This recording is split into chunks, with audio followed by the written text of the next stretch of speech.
అమ్మోరు సోమవారం నుండి శనివారం వరకు రాత్రి 7:30 మీ ఈటీవీలో.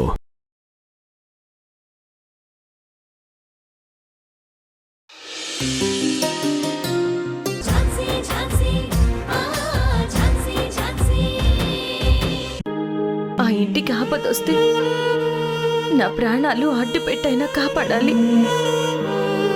అలాంటిది ఇప్పుడు ఏ ముఖం పెట్టుకుని కమల మేడం ముందుకు వెళ్ళను? నా కొడుకు ఏడి అని మేడం అడిగినా, నా మనవడి ఏడి అని పెద్ద ఆయన అడిగినా, పిన్ని బాబాయ్ ఎప్పుడొస్తాడు అని పిల్లలు అడిగితే నేనేం సమాధానం చెప్పాలి? నువ్వే ఇంతలా ఫీల్ అవుతున్నావే. మృణాల్ని ఆ ఇంటి ఆడబిడ్డ, వారి రక్తం పంచుకుని పుట్టింది కదా. మరి ఆవిడ గౌతమ్ బాబుకి వ్యతిరేకంగా వాదించి కదా. మరి ఆవిడేం సమాధానం చెప్తుంది? ఆ ఇంట్లోకి ఏ మొహం పెట్టుకుని అడుగు పెడుతుంది? తను ఎంతైనా ఆ ఇంటి సొంత మనిషి, నేను పరాయిదాన్ని. Blood is thicker than water అంటారు కదా. సొంత మనుషులు ఏం చేసినా చెల్లుతుంది. అంటే ఇంట్లో కుక్క ఎంత అరిచినా గోల కాదు, వీధిలో కుక్క చిన్నగా మొరిగినా గోల గోలగా వినిపిస్తుంది, అంతేనా?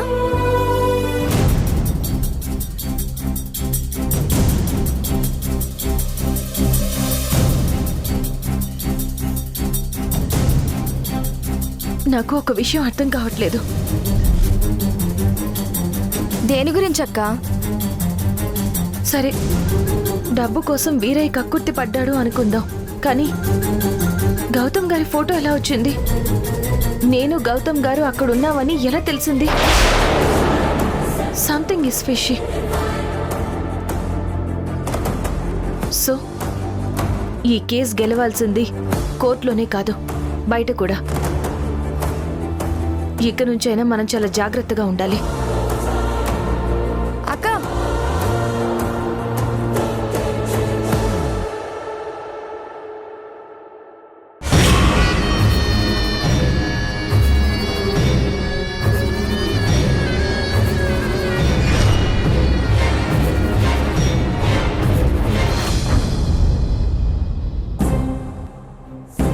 నాన్నగారు కంగారు పడకండి, ఏం కాదు. త్వరగా ఇవ్వు. మామయ్య గారు, బీపీ టాబ్లెట్ వేసుకోండి.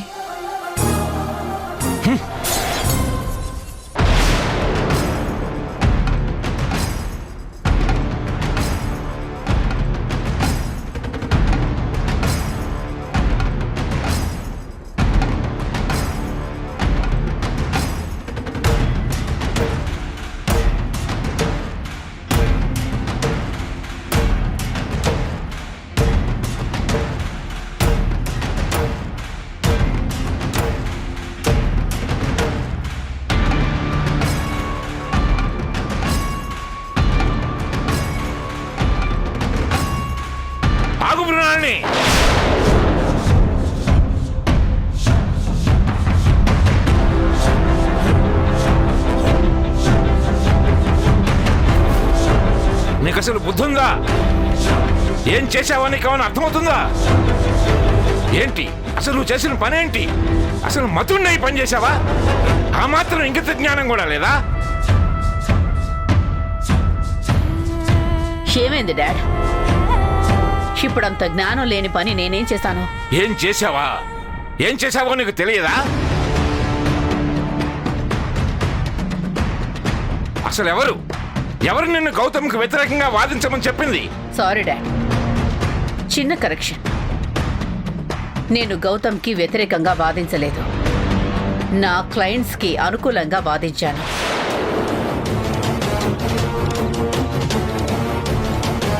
అది కోర్టు డాడ్. అక్కడ చుట్టరికాలు, బంధుత్వాలు ఉండవు. నిజం, అబద్ధం, న్యాయం, అన్యాయం అవి మాత్రమే ఉంటాయి. చాలా నోర్మై. చేసింది వెధవ పని, దాన్ని మళ్ళీ సమర్థించుకుంటున్నావా? నీ క్లయింట్కి అనుకూలంగా అంటే గౌతమ్కి వ్యతిరేకంగా వాదించినట్టు కాదా? తెలివిగా మాట్లాడుతున్నాను అనుకుంటున్నావా ఏంటి? నీకు తెలీదా ఈ కేసు గెలిస్తే గౌతమ్ ఏ పరిస్థితుల్లో ఉంటాడోనని? వాడి గురించి ఒక్కసారి కూడా ఆలోచించొద్దా? ఈ రోజు నీ వల్ల, కేవలం నీ వల్లనే వాడు జైలు పాలయ్యాడు. లేదు, తప్పు చేశాడు కాబట్టి వెళ్ళాడు.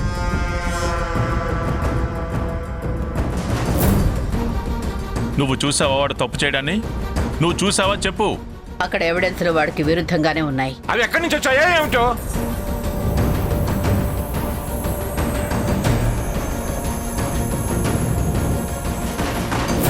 సరే, వాడికి వ్యతిరేకంగానే ఉన్నాయి. అయితే నిన్నెవరు వాదించమన్నారు?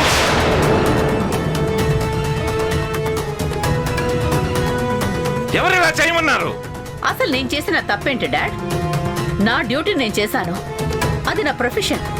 అక్కడ నీ మనవడున్నాడా ఇంకెవరున్నారా అని నేను ఆలోచించలేదు. నా క్లయింట్స్ పరిస్థితి నేను ఆలోచించాను.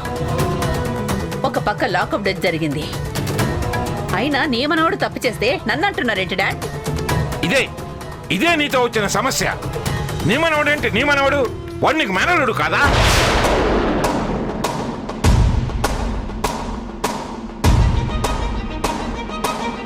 నీ అన్న కొడుకు కాదా?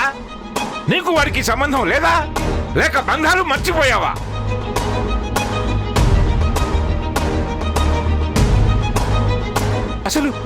అసలు నేను బ్రతుకున్నాను అనుకుంటున్నావా? చచ్చాననుకుంటున్నావా?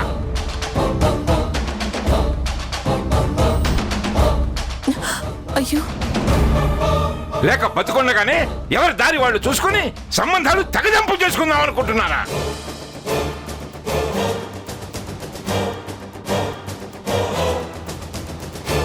వాడు జైలుకి వెళ్తున్న విషయం టీవీలో రాగానే కమల కళ్ళు తిరిగి పడిపోయింది.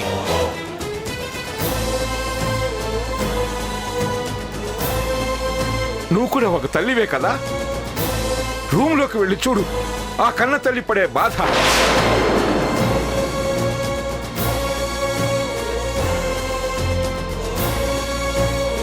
ఒక్కసారి వెళ్ళి చూడు తన పరిస్థితి ఎలా ఉందో.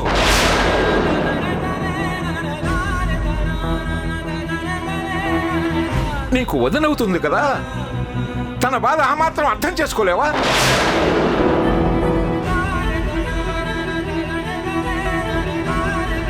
అదే నీ కొడుకు జరిగితే నీకెలా ఉంటుంది? ఇప్పుడు నీ కొడుకని మీరెలా అంటున్నారు? వాడు మీకు మనవడే కదా? అంటే ఏంటి? ఇప్పుడు నేను వాడిని వేరు చేసి చూస్తున్నానంటావా? వాడినే కాదు, మా ముగ్గురిని అలానే చూస్తున్నారు. చిన్న చూపుతో చూస్తున్నారు.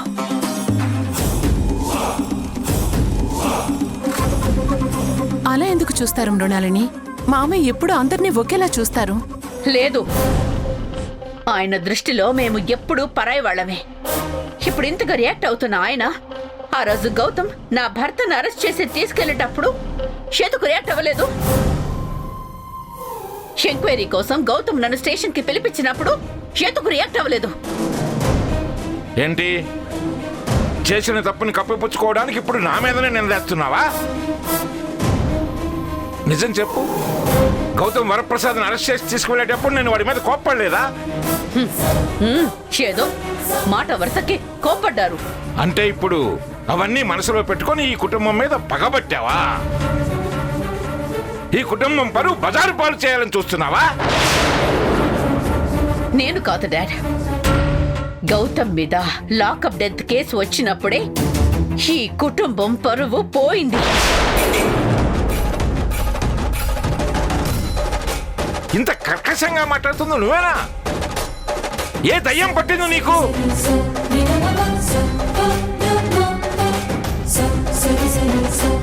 వాడు జైలుకి వెళ్ళేలా చేసినందుకు ఇప్పుడు కమలకి నీ మొహం ఏదో చూపించగలవా?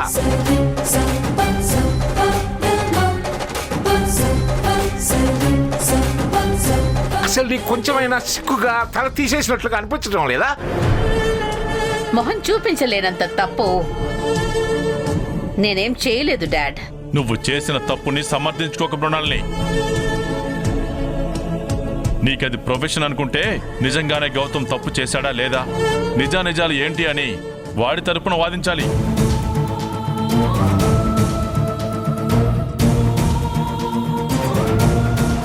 వాడికి వ్యతిరేకంగా కాదు. ఏంటి, నీ కొడుకు తరపున నేను వాదించాలా? అసలు వాడు నన్ను కేసు వాదించమని అడిగాడా? అంటే వాడు అడగాలా? ఎస్, అడగాలి. నీ కొడుకు వచ్చి అడిగితే కాపాడే ప్రయత్నం చేసేదాన్ని, కానీ వాడు నన్ను అడగలేదే.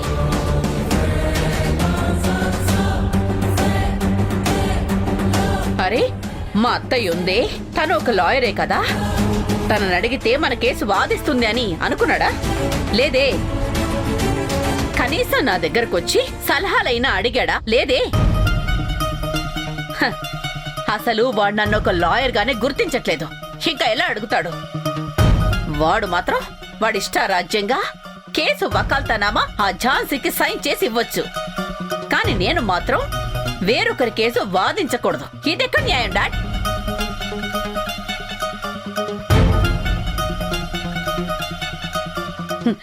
ఆఫ్టర్ ఆల్ ఆ ఝాన్సీకున్న విలువ కూడా నాకు ఈ ఇంట్లో ఇవ్వట్లేదు. ఏం మాట్లాడుతున్నావు మృణాల్ని? నువ్వేదో మనసులో పెట్టుకుని ఇదంతా మాట్లాడుతున్నావు కదూ? అవును, మనసులో పెట్టుకున్నాను.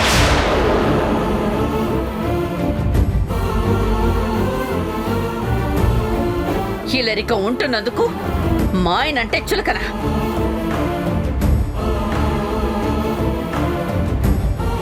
నిన్న కూడా ఆయన ప్లేట్లో ఏదో కుక్కకు విసిరేసినట్టు స్వీట్ విసిరేశావు.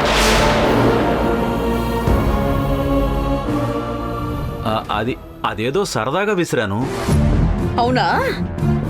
అంతే సరదాతో అన్నయ్య ప్లేట్లో విసరగలవా?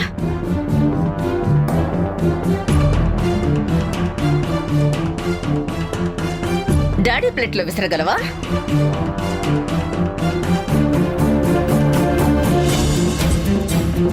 లేదే.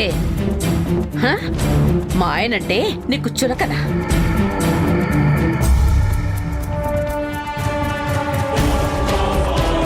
బయటెక్కడో ఉండి చదువుకుంటున్నాడని నా కొడుకంటే చులకన.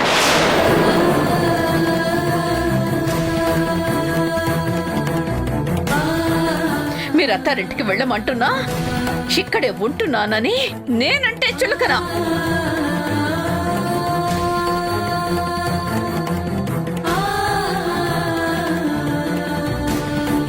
డాడ్,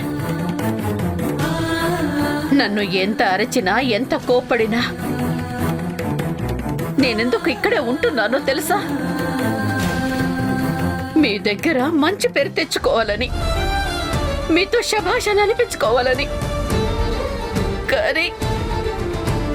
కానీ మీరు నన్ను గుర్తించరు, నన్ను పట్టించుకోరు, నా మాటకు విలువ ఇవ్వరు, అసలు నా మాటే వినరు. 24 గంటలు పెద్ద కొడుకుని పక్కన పెట్టుకుని తిరుగుతారే కానీ ఒక్కసారైనా ఒక్క విషయంలోనైనా నా అభిప్రాయం అడగరు.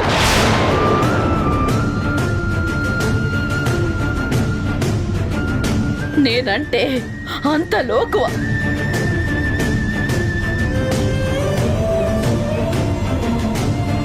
మీరు మారతారు అనుకోవడం నాది పొరపాటు. మీరు మారరు, ఈ జన్మలో మారరు.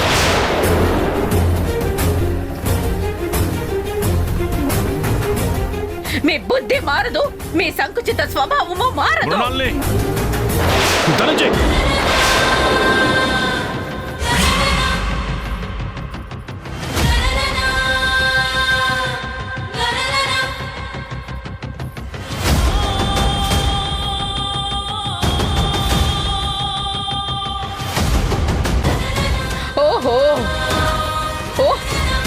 నన్ను కొట్టడానికి కూడా సిద్ధమయ్యావన్నమాట. ఇంకా ఏమేమి జరుగుతాయో ఇంకాపుతావా? చిచ్చి, మనసులో ఇంత ద్వేషం విషం నింపుకొని మాట్లాడతావు అనుకోలేదు. వెళ్ళు, ఇంకొక క్షణం కూడా ఎక్కడ ఉండడానికి వీల్లేదు. వెళ్ళు.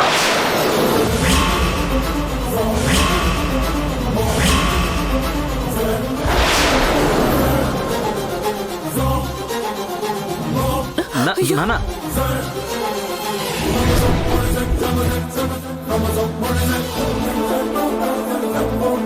వెళ్ళిపో ఇక్కడి నుంచి. నీ మొహం కూడా నాకు చూపించకు. ఏమన్నారు డాడ్? మొహం కూడా చూపించొద్దా? మీరు మీ కూతురికిచ్చే విలువ ఇదేనా? ఇష్టం వచ్చినట్టు మాట్లాడి నీ విలువను నువ్వే తగ్గించుకున్నావు.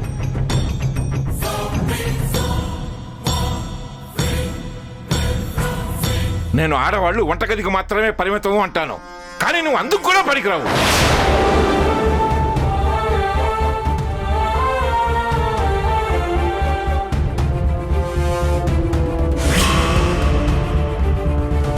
పరువు ప్రతిష్టలకి ప్రాణం ఇస్తాను నేను.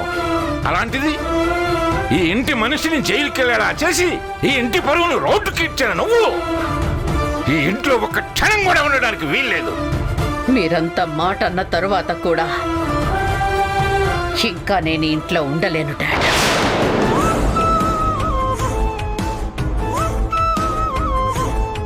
బయటికి వెళ్ళి ఒంటరిగా అయినా బ్రతుకుతాను, కానీ నా సెల్ఫ్ రెస్పెక్ట్ చంపుకొని మీతో చీ అనిపించుకుంటూ బ్రతకలేను.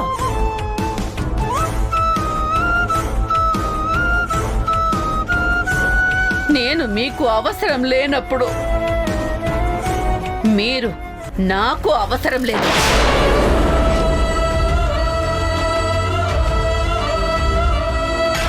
బయటికి వెళ్ళి ఆత్మ గౌరవంతో ఆత్మాభిమానంతో బ్రతుకుతాను.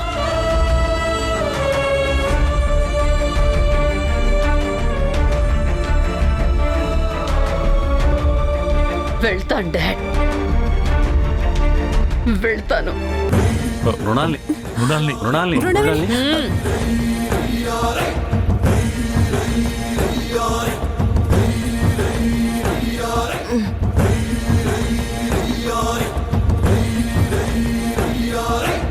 అక్క అక్క, ఏమైంది? ఎందుకలా కంగారు పడుతున్నావు? అక్క, అది మావయ్య మృణాలిని ఎదురు గొడవ పడుతున్నారు. మృణాలిని ఇల్లు వదిలి వెళ్ళిపోతానంటుంది. ఏంటి? ఎవరు ఏమీ మాట్లాడట్లేదు. మావయ్య గారు కూడా ఆపటం లేదు. నువ్వేం చెప్తున్నావు పద్మ? ఏంటి నువ్వనేది? నిజమక్క, గౌతమ్కి వ్యతిరేకంగా వాదించిన విషయంలో గొడవ జరుగుతుంది. ఒక్కసారి బయటకొచ్చి చూడు, వాళ్ళు ఇల్లు వదిలి వెళ్ళిపోతున్నారు. పదక్క. సరే వెళ్దాం పద.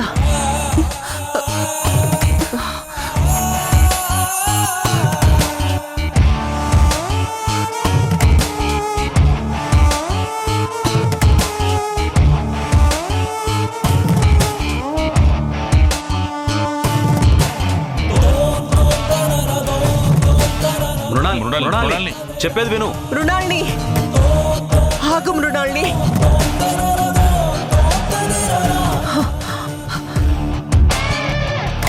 మృణాల్ని వెళ్ళదు. మృణాల్ని, మావయ్య గారు ఏదో ఆవేశంలో అలా మాట్లాడుంటారు.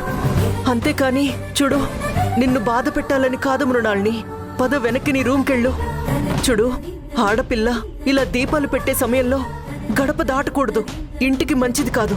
ఏవైనా ఉంటే మనం కూర్చొని మాట్లాడుకుందాం. రా లోపలికి. ఏమన్నా వదినా? ఆడపిల్లలు దీపాలు పెట్టే సమయంలో ఇల్లు వదిలి వెళ్ళకూడదా?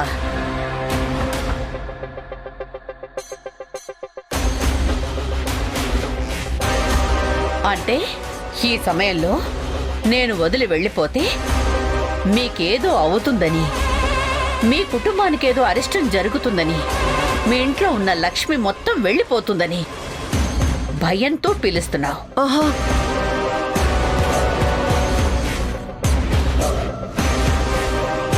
అంతేగాని నా మీద ప్రేమ ఉండి ఆపట్లేదు.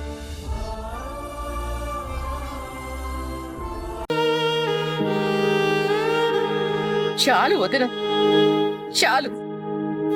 మీరందరూ చేసింది చాలు, మాట్లాడింది చాలు.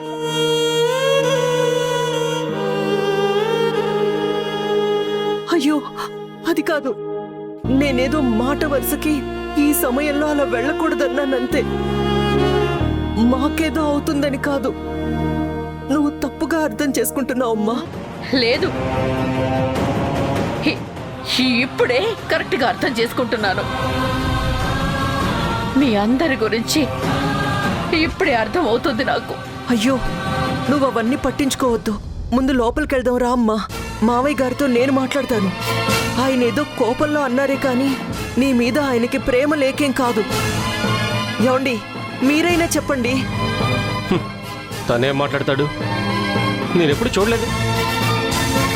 ఆ పెద్ద ఆయన మాట్లాడితే మాత్రం ఆయన మాటలకి గంగరెద్దులా తల ఊపడం, తోలు బొమ్మలా తలాడించడం తప్ప మీ ఆయనకి మాటలు కూడా వచ్చా?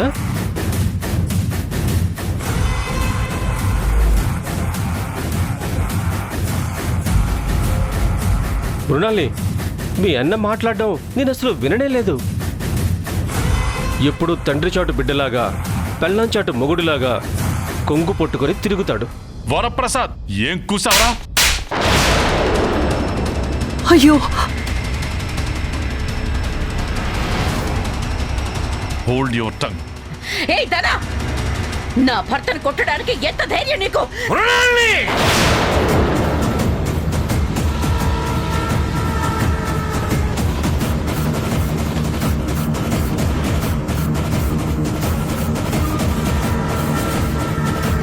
మృణాలిని ఆంటీ, వరప్రసాద్ అంకుల్ ఇంట్లో నుంచి వెళ్ళిపోయారు. నువ్వు వెళ్ళిపోతే మేము కూడా ఇక్కడ ఉండం పిన్ని. ఆ ఝాన్సీ కోర్టులో ఓడిపోవడం, ఇంట్లో నుంచి బయటికి వెళ్ళిపోవడం రెండు కనిపిస్తున్నాయి. గుడ్, అలానే ఉండు. ఏంటి ఝాన్సీ, నవ్వుతున్నావా? ఈ క్షణం నుంచి నీ ముఖం మీద నవ్వు లేకుండా చేస్తాను. గుర్తు పెట్టుకో, this is my challenge. Get ready for that.